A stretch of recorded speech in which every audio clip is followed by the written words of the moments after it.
Hello students, आज हम लोग बात करेंगे modulus of a complex number, जो बहुत ही इम्पोर्टेंट टॉपिक है। तो चलिए इसको डिस्कस कर लेते हैं।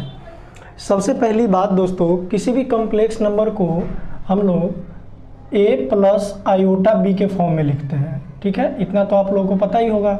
कॉम्प्लेक्स नंबर को हम z से डिनोट करते हैं और उसको लिखते हैं हमेशा a प्लस आयोटा b के फॉर्म में, जिसमें a क्या हो जाएगा, इसका रियल पार्ट हो जाएगा इस कॉम्प्लेक्स नंबर का, और b हो जाएगा इमेजिनरी पार्ट।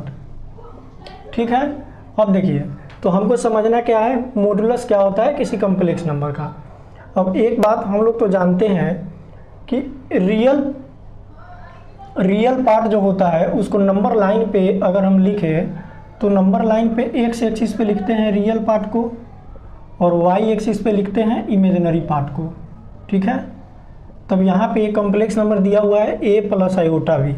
तो मान लीजिए कोई पॉइंट यहाँ पे a होगा, a,0, और ये मान लीजिए 0,b है।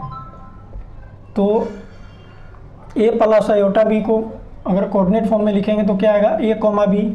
तो a,b मेरा पॉइंट कहाँ पे आ जाएगा, कहीं यहाँ पे आ जाएगा। ठीक है, a,b। तो कोई भी कॉम्प्लेक्स नंबर अगर दिया हुआ रहेगा तो उसको हम नंबर लाइन पे बहुत आसानी से दिखा सकते हैं कि कहाँ पे होगा। तो यहाँ पे वो कॉम्प्लेक्स नंबर होगा z। ठीक है दोस्तों, अब देखिए इस कॉम्प्लेक्स नंबर को हम क्या करेंगे, इस पॉइंट को ओरिजिन से ही मिलाएंगे। ठीक है, ओरिजिन से मिलाने के बाद ये जो डिस्टेंस होगा, ओरिजिन का कोऑर्डिनेट तो हम लोग जानते हैं 0, 0 होता है। ठीक है, तो O से इस z का जो डिस्टेंस होगा OZ, या मान लीजिए इसको अगर हम P लिख दें, पॉइंट है तो OP का जो डिस्टेंस होगा उसी को हम बोलते हैं modulus of a complex number. यानी एक तरीके से ये कहा जाए तो हम ये कह सकते हैं कि किसी कॉम्प्लेक्स नंबर का ओरिजिन से जो डिस्टेंस होता है उसी को हम क्या बोलते हैं, modulus of a complex number. तो ओरिजिन से इसका अगर आप डिस्टेंस निकालिएगा तो डिस्टेंस फॉर्मूला से हम लोग लिखेंगे तो क्या आएगा, a माइनस 0 का होल स्क्वायर, यानी कि a का होल स्क्वायर प्लस b का होल स्क्वायर। तो इसको हम इस तरीके से समझ सकते हैं, a को हम क्या लिखेंगे, OP आपका आ गया कितना, अंडर रूट a का होल स्क्वायर प्लस b का होल स्क्वायर।